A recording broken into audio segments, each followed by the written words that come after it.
room for Gragas here, absolutely. I mean, he's played the last 2 games.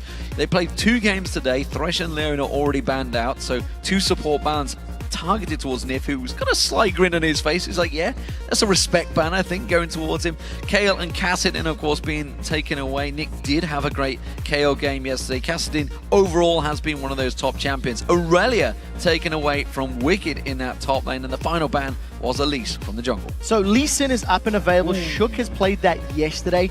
Insta-lock on the Jax basically for Gambit. It's been up, it's been available, but the important one for me is Twitch. Yes. Twitch has been next to permanent ban this entire week.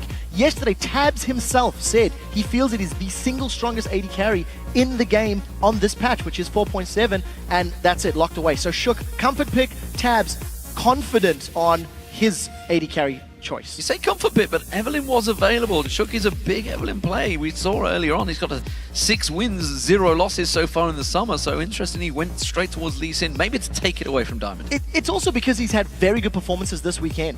You know, we've seen 2 separate highlight reels of Shook and Lee Sin kicking a target and Nif predicting where it was going to go. This instantly tells you there is natural synergy on that champion, because as a team, they obviously scrim with Lee Sin often. So Alliance will know and understand Shook's movements and positions. Some good champions being picked up by both these teams so far. It does mean Gragas was picked up. That will be Edward on support once again, 3rd time this week on that champion. And of course it means Yasuo has been picked up once again in the mid lane for Nick now. So another champion we're seeing from Nick's champion pool. He's played Nidalee, he's played Kale, now he's playing Yasuo. First time we're going to see him on the Assassin. I think there is very, very scary possibilities. If Gragas can knock people away with explosive cast and then they can get caught by the last breath, it should allow Gambit to solo out the targets they want to focus down with the Jax leap strike and then Yasuo dashing over to him with his E.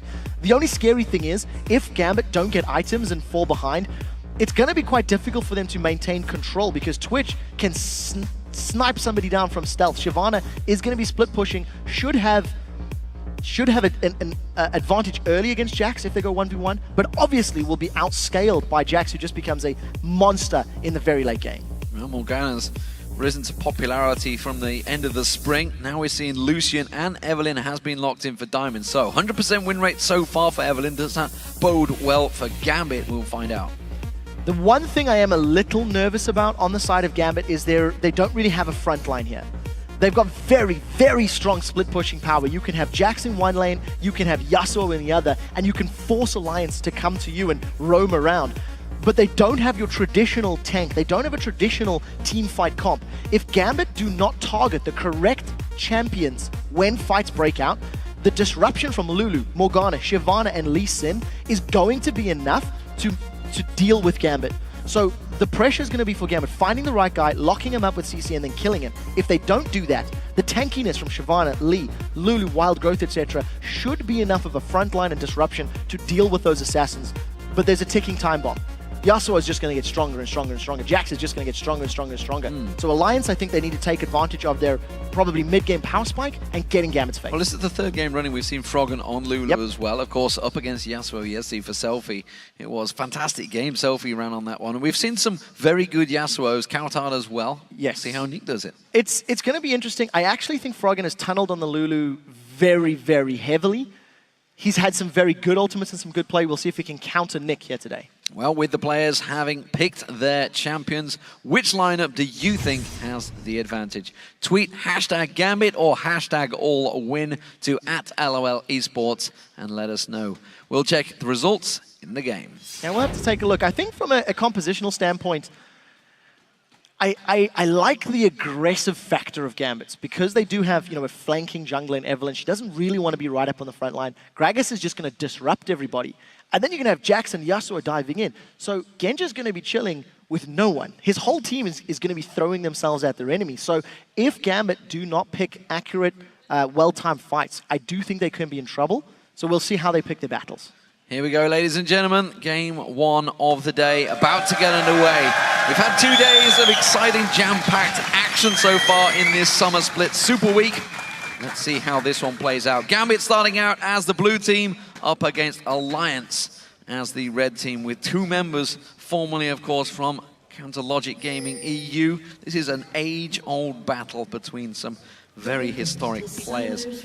But Gambit, as you mentioned, with the aggressive champions, this is maybe casting back to the old Moscow 5 of old with that aggression. I'm secretly hoping so. The fact that Gambit have got these brawly type of champions with the Jax, with the Yasuo, who really want to get in your faces, it opens them up to that style of play. But as we've talked about, Jax needs time to ramp up. He needs to get his Blade of the Rune King, or he needs to get his Trinity Force completed before he becomes really scary. Yasuo has to get a static shiv and a damage item. We've been seeing Blade of the Rune Kings being quite popular this week. And until he gets that, we're not totally terrified of those Yasuos. So the early game, the laning and the laning phase in the mid game, I feel Alliance has more tools that they can take advantage to get a lead. And it's interesting you talk about that, how he needs those items, because if you cast your mind back to Katowice when we saw the Chinese Yasuos in that mid lane, they didn't need those items. They just went straight in there from level 1. Darian's about to find Wicked. Wicked's just stepping around there. They just caught a quick glimpse of one another and maybe just going to go with a dance. You guys at home watching right now, you can see 64% of you fancy this one. Oh, it's moving. Gambit fans, get in on that Twitter. Remember, hashtag Gambit win or hashtag Alliance win at LOL Esports. And that vote will continue throughout the game. So, at the moment, we are having a lane switch potentially here, as Tabs and Nif, they will get spotted by that ward of Darian. Tabs and Nif are pulling the Gambit classic. If you go back to Spring Split, Gambit would always throw their AD carry and support to invade their opponent's blue buff. It cost Edward or Genja his life several times over the course of the split. So it's interesting to see Alliance adapting. And as you talked about, they have gone for the lane swap. Darian's in a little bit of trouble. This is the mistake that Youngbuck made yesterday. The exact same mistake. Push the wave up. And that's just going to get frozen, surely, by Tabs and Nif. Alliance did this yesterday. They punished Fnatic for doing the exact same thing. And now they're going to punish down further. He's got no flash. He's in trouble. He's got nowhere to run. Flash already burned. He's going to get caught out. There's the kick. Teleport coming through. Duck binding lands just at the right time from Nif. And it's a simple first blood for Shoot. Game 1 of the summer split from Gambit. Genja face-checked the River Bush, gave up first blood in a decision that you go, what was he thinking? What was he planning to accomplish? You look at Jackson as top lane, he was trying to push the wave, had no information, there was no wards, no vision to give Gambit decisions to make, and Darian just gives up a free kill in the opening 3 minutes. I simply can't find words to describe why he pushed there, because they walked straight past that wall that he placed in that top bush. It also clearly shows they weren't watching the Fnatic game yesterday. It was the exact mistake that happened, that Alliance was able to punish Soaz for. It's the exact same thing, pushing the wave, denying the CS, and it was a Jax as well. Alliance demonstrated they can control waves, regardless. Wicked and Shook, they're looking for Darren and Nick. Darren's in trouble. Oh, he's in trouble again. He's got no escape this time around. He's going to not land the counter-strike, but he is going to be able to leap towards his own trinket ward, finally escaping. And Gambit, they're already in problems. This is, cast your mind back to game 1, where they lost so heavily. It was all about those early deaths, and even I've been speaking to Edward, it's like, last game, nobody died before the minions spawned. It was a good game. But this time around, it's happened again. If we're casting our minds back, we've got a very aggressive Gambit team. Champions, they want to get in your face. See hero, kill hero. That's their game plan. The old school Gambit was Darian feed to win. There was a time where Darian would go 0-5 and Gambit would win those games. Maybe they're trying to employ that same strategy. It's too early to tell right now. But as it stands, Alliance with an early advantage. I like the fact that Wicked and Shook were roaming. They also did this yesterday against the Copenhagen Wolves, moved around the map, and they didn't lose much CS. They're considering a dive. He doesn't have a ward, and he doesn't have flash. Darian's going to die again. He's in trouble. Darian, you've got nothing to get out of this one. You're going to have to run. He's going to be jumping towards Tabs. You can see Nif in there. The minion wave coming in. Here comes Shook. Here comes Wicked. They're going to go on towards him. Which way is he going to go? They're going to give him a free pass. So the minion wave blocked the Dark Binding, and because there was no CC to land on Darian, it wasn't worth the risk. There's not a lot of levels or HP. So unfortunately, Alliance kind of whiffed that dive, but they pulled a lot of members of Gambit towards them. Teleport's been used now by Wicked to get to the bottom lane to defend. And as it stands, Alliance with the shenanigans, but they've earned themselves a minor lead in the opening 5 minutes. Only a very minor one. We're back in towards this mid lane where actually Nick is ahead in CS right now on Frog, and Frog on this Lulu for the 3rd game running. Maybe it's his new favorite champion, who knows, or simply he sees something in it. A lot of people did back in the spring, obviously. It's a champion that's been used for a long time, but against this win wall, I mean, Bearing in mind, of course, Yasuo is one of Froggen's favorite champions, so I suspect maybe he wanted to let it through to play himself. Yeah, it's definitely a consideration. It's also something Froggen has run this Lulu regardless of other options that have been available, so he's definitely tunneling. It is a pick that has great versatility.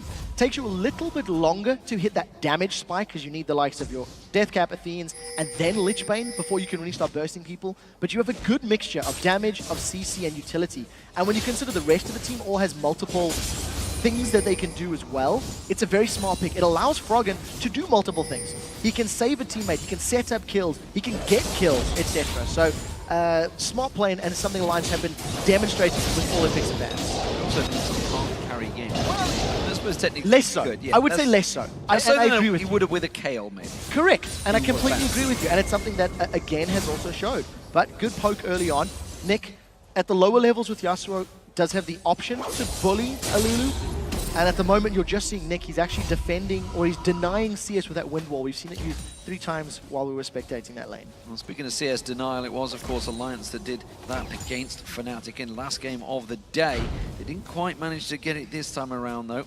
You can see that Darien has picked up a fair chunk of CS of his own. Had to go back once again, though, so he's back to base in a matter of minutes, just 7 minutes into this game. Windwall working very well for him. Eddie is going to clear out that pink ward that was placed by Shook just a few moments ago.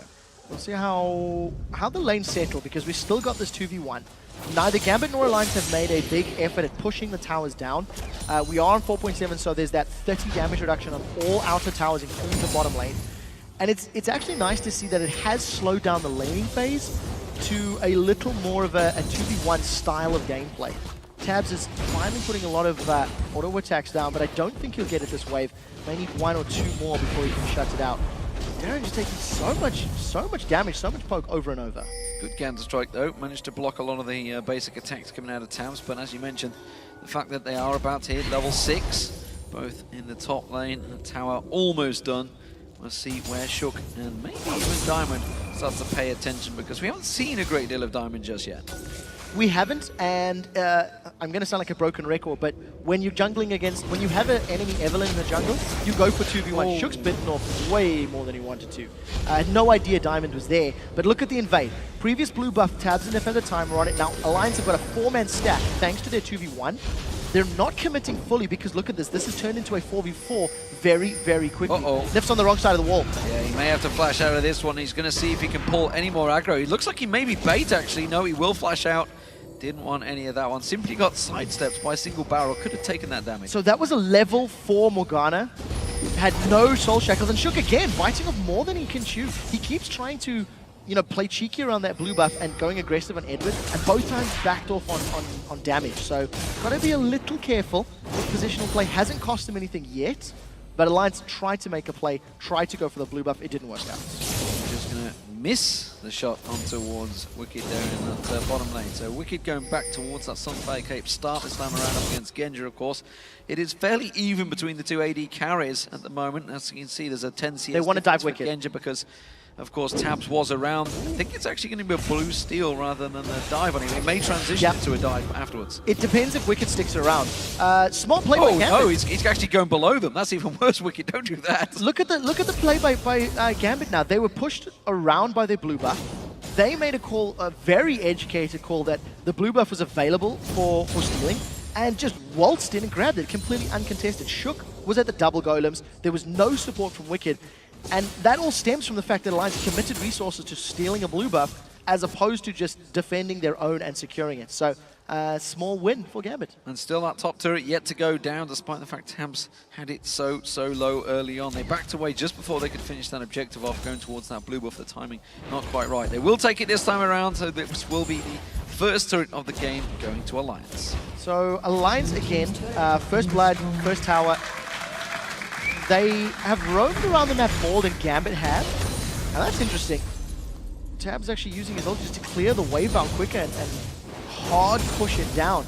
Maybe looking to prevent Darien from freezing that lane up. If he can get his minions to the tower and allow it to reset, it may punish Darien a little more. We'll see how these next few minutes of farming work out, because Darien is even with Wicked.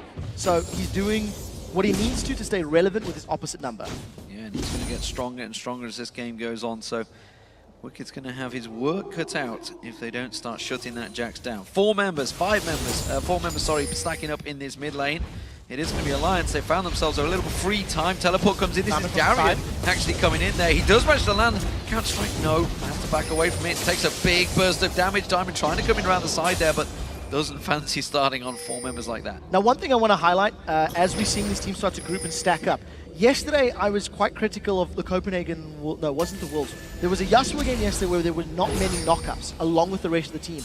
And yes, you can do a lot by yourself, but Nick is going to be relying on Edward ultimates for his primary source of knockups along with his own Q. So it's just there's less tools available for him to create those perfect, ideal, multi-man last breaths. And if Nick doesn't hit multiple members of Alliance in a team fight, once he dives in there, he's in the middle of them, he will be at the risk of just being instantly shut down and instantly killed. And we should just point out, to avoid confusion, it's displacement rather than a knockup itself. Yeah, correct. Displacement, so it can be a sidewards push and it will be enough for a Yasuo to pounce on, which is of course how that barrel would work out. So, Nick is throwing out that whirlwind, not going to allow the frog and not going to go too aggressive just yet. Level behind actually at the moment, but that will even itself out with this minion wave.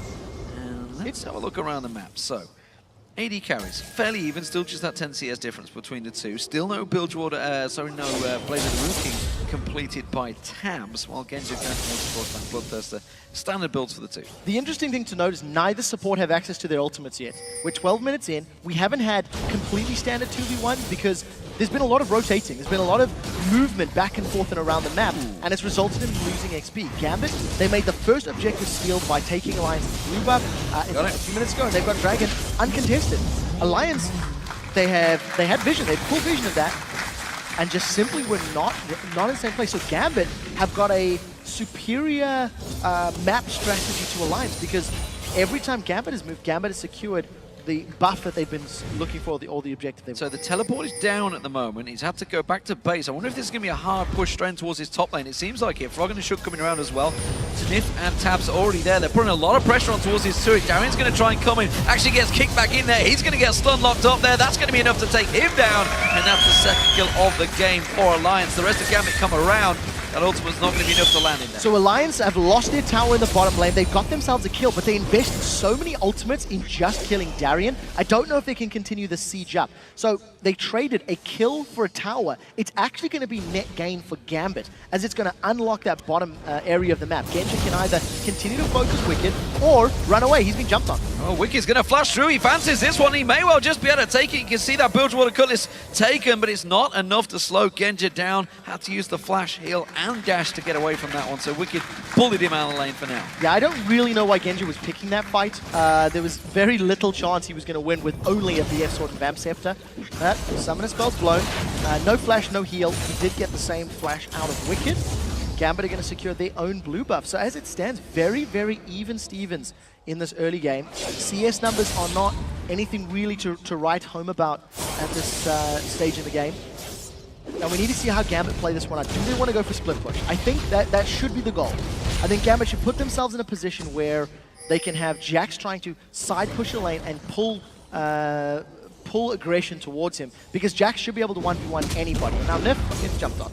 That was anticlimactic. Wondering whether Tabs fancies it in the top lane. Is he feeling confident enough? Well, he puts a couple of shots down with simple ambush, but with that Blade of the Rune King, he didn't decide to stealth in and completely go all in. Instead, he's just going to clear out this wave. Big wave there, so no surprise that he didn't go for that one. I really like the synergy of a Lulu Twitch when you're trying to set up those kills.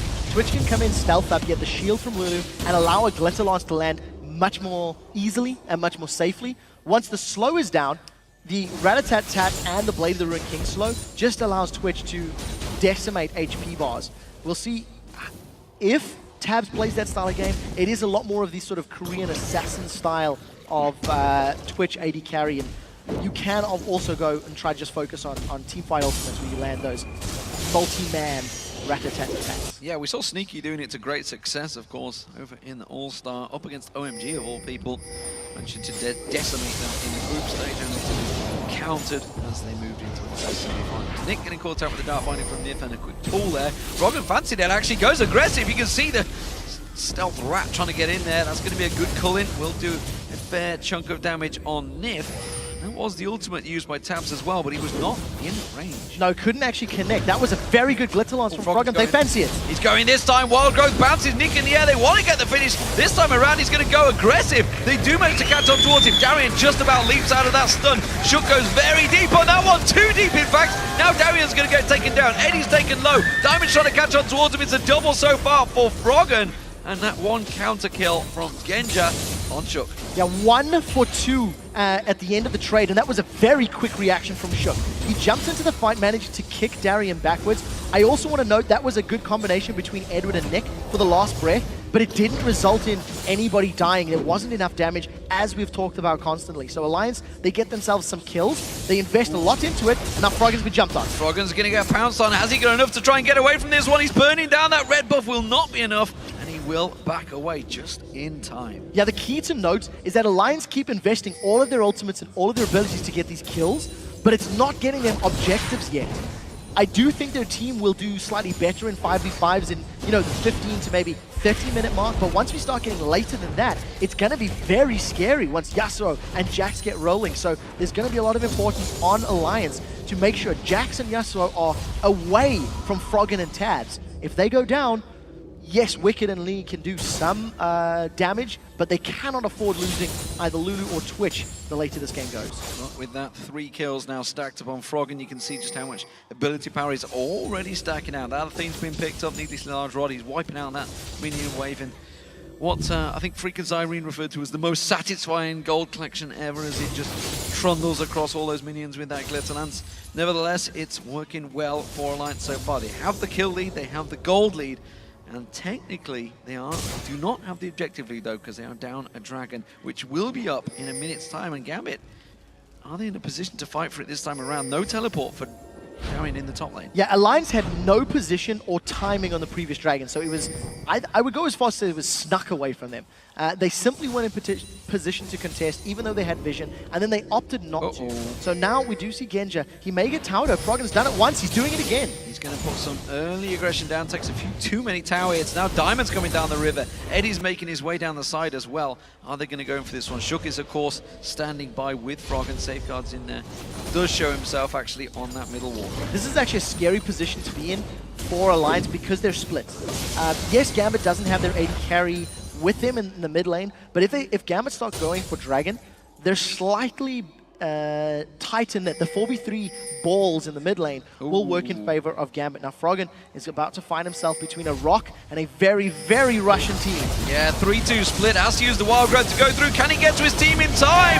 Wicked pounces through, but we do see Froggen going down. Darian may well pay the price. He's going to get dropped. Now Wicked's going to be the focus target. Nick pounces on towards him and does the damage. Tab's trying to do the rat-a-tat-tat damage from the side, but it's just not enough. And simply put, Froggen got caught out. Yeah, he was. He face-checked, got caught, instantly shut down. Nick held on to his last breath for a very long time, and he only caught Wicked with that. That could have been more detrimental for Alliance, but as we've talked about, because of the front line of that Shyvana and Lee, it took a while. Take a look at how Wicked just keeps everyone sort of clumped together, and the last breath is just about to come in, only catching Wicked, unfortunately, and that just means that Gambit don't have as much damage to close out. Had Tabs been the earlier one, had they got Tabs and Froggen, it would have been even better for them.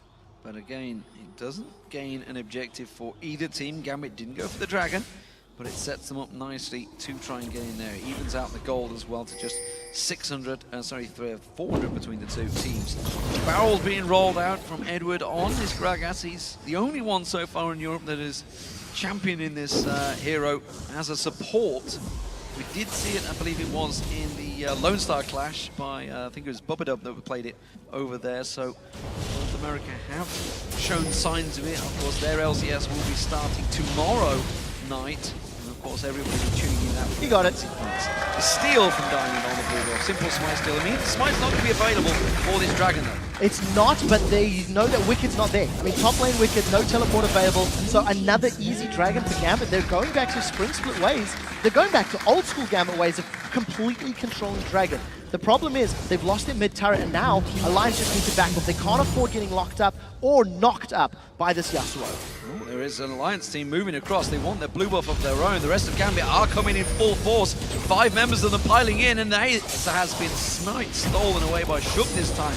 But they're going in for the engagement. Nif actually with the ultimate. Is it going to catch enough there? Wild Growth being used on him. It does stun up Gambit, but Alliance are stuck in a horrible corner position here. They are going to back around. Diamond's looking to flank. Yeah, he's used his ultimate already, so if Diamond were to go back in, he would be in trouble. Wicked's forced to defend the bottom lane, and Gambit have had very good team fights already in the Dragon and now in this top lane. And because they pushed Alliance away, Gambit are going to grab themselves this mid-outer turret.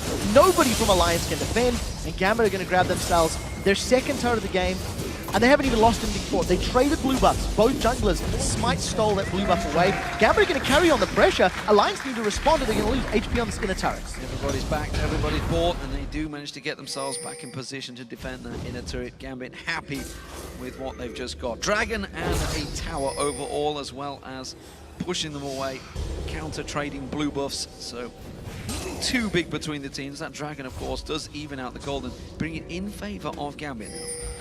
And I still like Gambit's chances. Oh, Shook's in trouble. Does manage to safeguard to safety, but the rest of Alliance are still sticking around.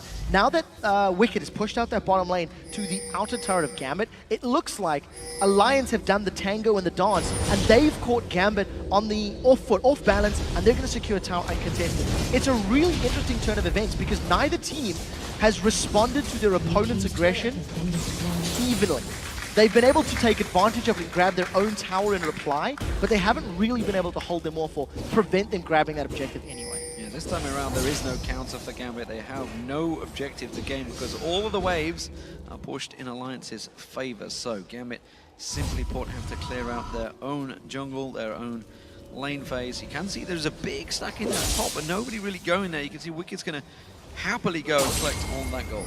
Wicked has been the designated side lane farmer for Alliance. He's got 162 CS to 114 of Darren. Darren's been a lot more involved moving around the team with his map, moving around the map with his team, rather.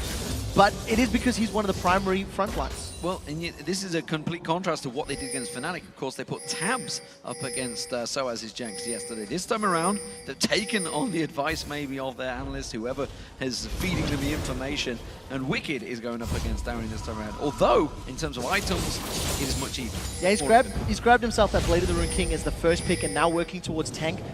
First item was Chain Vest, finished Blade, now working towards, as we've highlighted, most likely a Randuin's is what I'm expecting, but we'll see what he upgrades it to. I do want to touch that Nick, as well as Froggen, have got their key Diamond. item thresholds. Deathcap and Athene's, and now Diamond, he's going to get slowed. Oh, good flash. Good flash away, but he's going to get caught out by Shook. He's going to follow on through, and he's just running headlong into a rat-a-tat-tat rat, and he will take him down, no problem. Yeah, definitely going, oh, drat, I shouldn't have been there. It's not over yet. Nef and the rest of the team now with the numbers advantage. The smite is not down. If they are going to do, it looks like a Baron bait. I thought they were going to try rush Baron. They do have a lot of damage. 2 Blades of the Rune King. There's a lot of auto attacks that can come out from Shyvana and from Twitch. Oh, look at that. I don't think that pink wall can spot. No, it can't. It's just blocked off line of sight, just slightly off. That is so huge. We saw the same thing yesterday, of course. It was the ward tucked in the corner by the Super Hot Crew up against Rockhat. But this time, well, Gambit are not falling for it. Not this time round. We may see a poke from Gragas. If he throws his Q into the bushes in 4.7, oh no. The barrel roll at the end will give Vision Alliance. They want Darien, and he's trying to get away. He pounced. We do see Wicked pouncing afterwards. Wild Growth will bounce Darien up in the air. He's got no escape. He's got Flash available. Can he try and get away from this one? Teleports up as well, but he's not going to be able to use that. That's Darien going down, but look at the mid lane. Look at the mid lane. Gambit saying, fine, you can take our top laner. He's basically a proxy farm death machine, and they will take themselves another inner turret. Again, Gambit will be happy with their trade. They've lost Darien for his 5th death of the game, but they are equating it to map presence and map pressure. No mid lane turrets available for Alliance. Every time Darien gets jumped on or focused, and Alliance commit everything they have for a kill, Gambit just secure a tower. I think it's smart play, but it is also risky, because if Alliance stay grouped up as a tighter unit, they can push those lanes and towers slightly quicker. If a base race had broken out in that scenario, Alliance would have been in a better position because they were at a tower instantly. Gambit had to clear a lot of ground to get to the first tower that they can knock out. I mean, nobody can resist the swag of Darien, which is why Alliance are being drawn towards it. Gambit using it in their favor right now. Wicked clearing out yet another gigantic wave of minions as CS will be blowing through the roof, and that's going to be a big problem because he's almost 100 CS ahead of Darien now. It's up to 81 plus, and they're counting. Gambit have managed to gain objectives, but across the rest of the lanes, it is fairly even. Diamond has himself a pretty good advantage over Shook, though. Yeah, it's a very important thing to highlight is the fact that Wicked does have that very big CS, because champion versus champion, Shyvana is slowly going to become weaker than that Jax. So as long as he's got a very big gold and item lead, he's going to stay more relevant for a longer period of time. And Diamond's just been 1v1 by Wicked. Wow, look at the damage he's putting down on Diamond there. Diamond having to take some serious beating there, shredded half his hit points just simply using the burnout. Didn't go with his ulti or anything else in there. Did use that play to the Rune King. Dragon is up, but again, it's another turret picked up for free by Gambit. And Alliance's positioning is a little off here. The teleport from Darien comes in. They're not going to pull the trigger yet, though. No, so tower was secured. Gambit now with a tower lead. Alliance are grouped up tighter in the mid lane. If they get multi-knocks up, they're in trouble. Windwall used a little bit early there. Eddie's been caught out of position, has to use that barrel to try and bounce him away. Now Diamond's going to be the focus target. Shook goes in. Wild Growth on Tabs will bounce him in the air. Tabs turns back on towards the AD carry of himself. Shook does survive just about with that red buff burning on towards him. Genja managed to escape, but it was a 2 for 0 for Alliance. That's the problem with Gambit's composition. They need to pick targets effectively. It's not over yet. Wicked's going in. He's got the help of the rat on towards him. Flashes away from that one. Nick's not able to catch him down. Darien's going to try and jump around. Counter-Strike does manage to catch, but Wicked using that Blade of the Rune King. Actually, I tell a lie. It was the reverse. Darien using the Blade of the Rune King on Wicked to escape, but I'm not sure he can get away from this one. Duck binding on the minion. He thought the minion line had been cleared out. Tabs is going to find him. Counter-Strike is back available. Just know where you're leaping to. Gambit can get Dragon now. If Darien pulls him away, Gambit are going to get Dragon. So yes, great. Alliance got a bunch of kills, and they're going to, get a lot of confidence from this. But Gambit get the Dragon. It's another time that Alliance are chasing kills. Bloodthirsty. I really think they're playing very bloodthirsty this game. It's good. As long as Alliance can keep winning those team fights, it should, in theory, eventually lead to towers. But for the time being, it's not. And now they're going to gank Nick and Genja. Nick may well get caught out. It does get slowed. Is it going to be enough? You can see the culling on towards him. Genja manages to dash away. I think they've both escaped this one. I'm not sure if Alliance can gain the ground. Shook will. Oh, great! A great wind wall block there. He may get kicked in towards the team, though. Nick, it soaks him sideways. Actually puts him out of the dark binding. And, well, he goes straight in with his ultimate. May as well try and make something out of nothing. And it does mean he put a lot of damage down on that Alliance team, though. Well, Blade of the Rune King, as well as Static Shiv and a BF Sword, Nick is hitting the scary point. We touched on this about 6 minutes ago, that he had his core items. And Wicked, I don't know if they can chase each other. Oh, it's not over yet. Maybe it is. Right. Item thresholds hit. Nick has a lot of damage, and if he can get multiple members, he can melt Alliance. But we've seen 3 separate fights back to back to back, where he only did it because he was being chased by an overzealous Alliance, not because Nick could set it up in the right terms at the right time.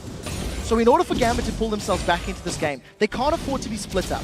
They can't afford to be disjointed. And if they want to pick a fight, they have to get Froggen and Tabs. They have to. Once they get Froggen and Tabs, they have more than enough damage to finish off Wicked and Shook. But if they don't get Froggen and Tabs early on in a fight, it's just going to get turned around. And while it may look great on the board of having 11 kills to 3, you can see looking at the carries, everybody 415, 107 for the AD carry, 008. The fact is, you're letting the Dragons go every single time. Gambit have kept themselves in it, and it's just a 800 gold lead is now stretched to. Darien, once again in the top lane, may get focused by Alliance. Alliance are down 3 Dragons, they are down a tower. And every time Gambit has made inroads into Alliance's half of the map, it's deeper than Alliance has moved on Gambit's side of the map. Alliance haven't touched an inner turret from Gambit in 15 minutes. They're on one now. And we'll see if they can, we can see if they can shut it down. This is just Wicked split pushing, which is great.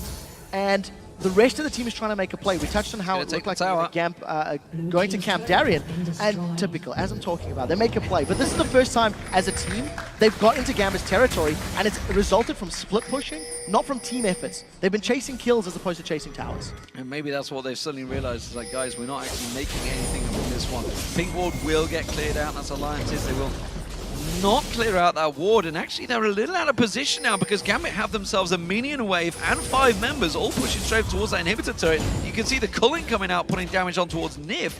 Alliance is well out of place. They are, but I think Alliance should be able to defend this. There's not enough minions to really worry about, and the wave clear from the burnout as well as that Glitz Lance is very powerful. Instantly countered. Yeah, wicked clear that wave, no problem at all. Gambit having to rotate around. Blue buff has spawned though, so that's going to get stolen away. What was great is Wicked back the moment he got the tower. Now the rest of Alliance are moving down the middle lane, and it looks like Gambit wants to engage, but again, they're split up. Diamond's not with them.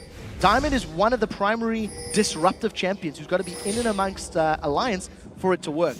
And we're just back at this map tango, with both teams saying, where are you weak?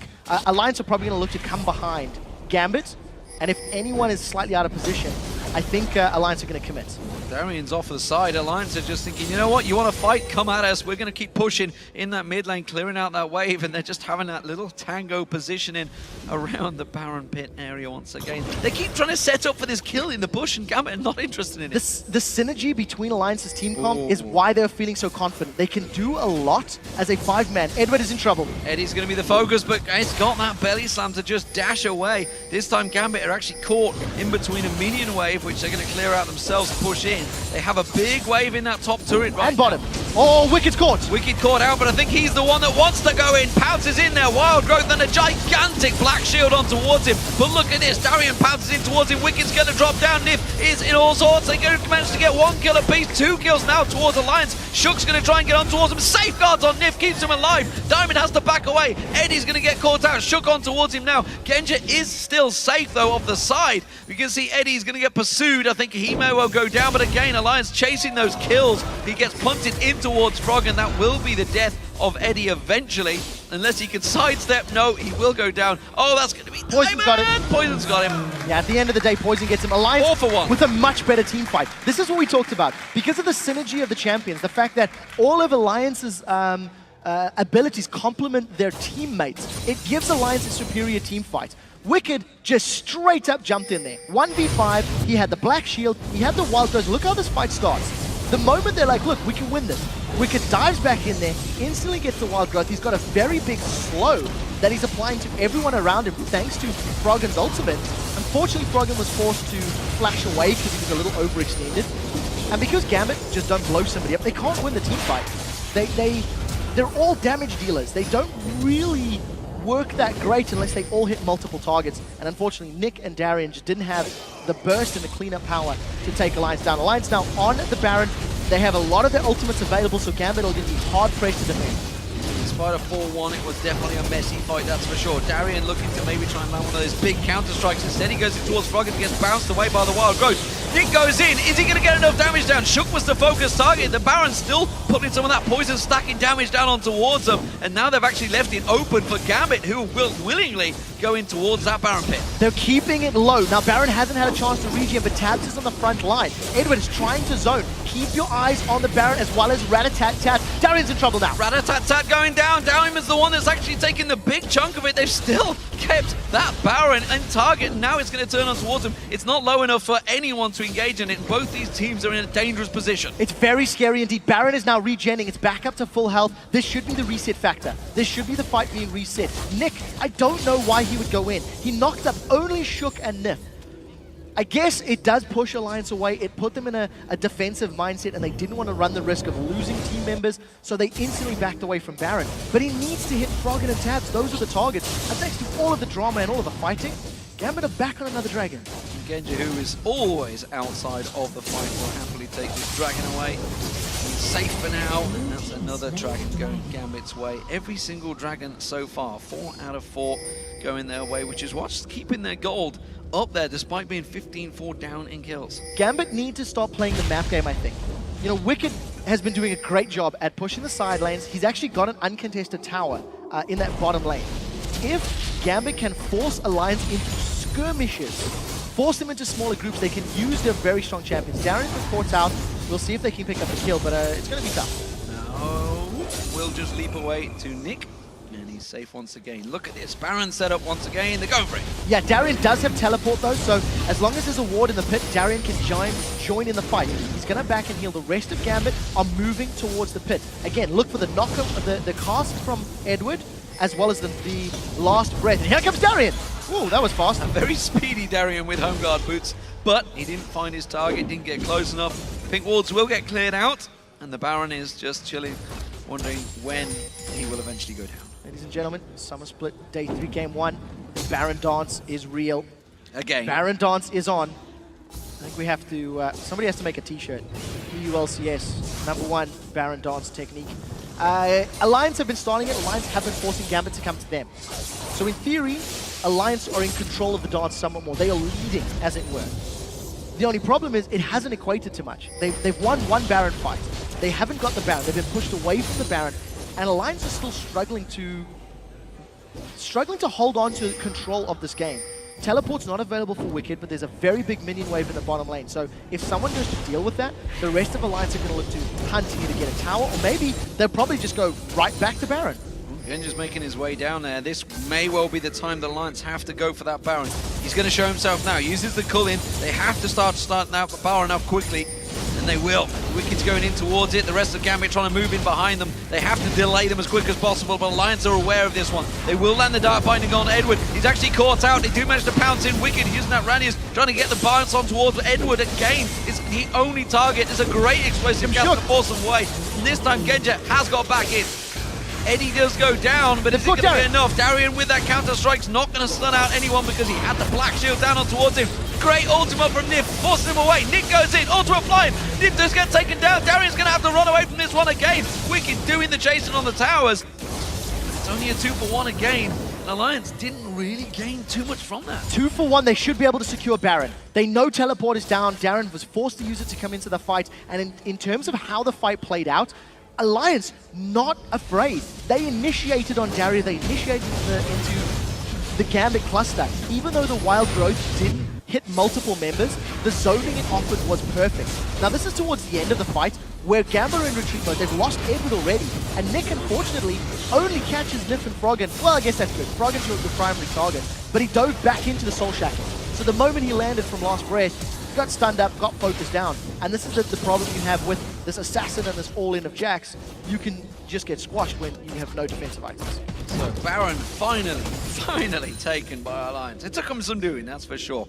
37 minutes gone in this game, 17-5 in Alliance's favor. You'd think they'd have full control over this game, but don't count your chickens before they're hatched, because Gambit are not done yet. They've taken 4 out of 4 dragons so far, with another one available in a couple of minutes' time. They can go for the next one as well. But Alliance, with this Baron buff, have to start taking objectives. The other thing is, Darien hasn't even hit his final form yet.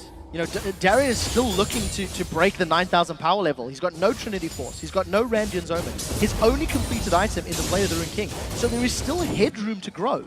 If Nick grabs himself, I would like to see a defensive item maybe. His ultimate gives him armor penetration, so I'd like to see maybe a Guardian Angel or Banshee, something to give him sustainability in a team fight. Doesn't look like he's going that way. But once Nick does sell Adorans and get some defensive stats, that is also going to be room for growth. So Gambit are not out of it because they're only on the inner turrets. So the map is still very even. The problem is, can Gambit remain even for the next few minutes while Alliance have Baron, and very clearly Alliance are looking to push those towers, to push deeper than the inner turrets. Oh, Gambit are pushing straight up that mid lane. Alliance are just going to go for it. They cannot face a base race. This is a Baroned up Alliance they're going up against. Teleport from Wicked is going to try and stop all 5 members of Gambit pushing in there. They're all backing off actually, and that's going to surely give this inhibitor turret to Gambit. It is. Wicked needs to knock them away. Use the Dragon's Rage. Your team is there. They've lost the tower. Now he's going to go for the fight. Collects up 4 members. It's a good ultimate coming out there. Wild Growth bounces them in there. Froggen gets quickly shut down, but Gambit are falling like flies as Tabs comes in, rat-a-tat-tatting his way through and picking up a triple kill. It was an easy cleanup for Alliance. That was way too easy. That's going to cost Gambit an inhibitor if Alliance continue down this middle lane.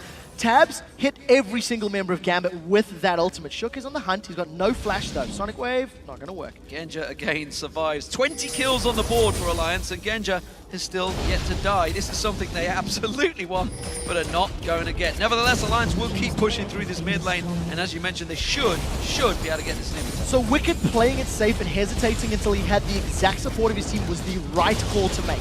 Alliance lose their tower, but they gain 2 and an inhibitor and 3 kills. Tabs melted Gambit with that ultimate of his.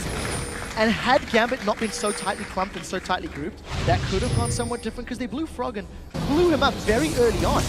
Take a look at how quickly Froggen dies once he gets hit by this last breath of Nick. Just gets melted instantly. And now Tab, 1, 2, 3. That's 4 members of Gambit that he's hitting with that rat-a-tat-tat. Pushes Genja away and kills him. He was actually after Genja as well. Yeah. And Genja got away again. 1-0-3 Genja. You can do it. Believe, because you are in my fantasy team. 20-6 though, Alliance. They will, or will they, get their first Dragon of the game as Gambit come around and try to fight for Dragon? It looks like they've got positioning on it. Got to be very, very scared because the rest of Alliance are grouping up. If Wicked comes in from the side, they will not hesitate. And Darian eats another binding. Dark binding caught out. Darian's going to go down once again. That counter strike not quite enough. The wind wall did a lot of work, but Alex to see Wicked once again pounces in there. They're focused in. Nick manages to get on towards him, but he goes down to Froggen. It's a double for him. And now Eddie, he's going to try and slam his way away from this one. That's a triple kill for Froggen as he continues to work his way through. And Genja, yet again, desperately trying to escape. No, he's finally got out. Don't die, Genja, you can do it. It is going to be Froggen with a quadra kill, and anyone is going to be happy. I'm not sure if it counts, though. It was a little bit this late. This might be Penta. If Froggen can get in. It's delayed. It's too delayed. Wicked's going to get it instead. Well, I don't know. Eddie's going to try and escape. It doesn't matter. Look at the base of Gambit. You can see Tabs making his way through. Froggen's going to get it. Technically a delayed pentakill, but sadly, for you guys at home, it doesn't count for a +10. Nevertheless, Alliance, they're going to take down the base, and they will drop Gambit in game 1 of day 3. That was a very exciting game. Very dramatic. Shock faces on the side of Gambit, of course. It was, I would say, somewhat controlled. There were some very, very sloppy team fights in there towards that mid-game. Both Alliance and Gambit could have come out differently, Ian. As you mentioned, there was a couple of times where Nick's ultimate, as we saw yesterday from Kautar, it doesn't land on the right person, and it's tricky when you're setting it up yourself. It's quite easy to sidestep because you know that it's going to be coming. The problem is, if they do sidestep it, you land it on maybe the jungler, the support. Do you still pull the trigger? You have to. You've got no choice. The problem here was that Gambit's composition relied heavily on picking a target, getting them down early, and then once that target was gone, then cleaning up. They had great champions for cleanup, but they had nothing that could just stand there and brawl. By the end of the game, at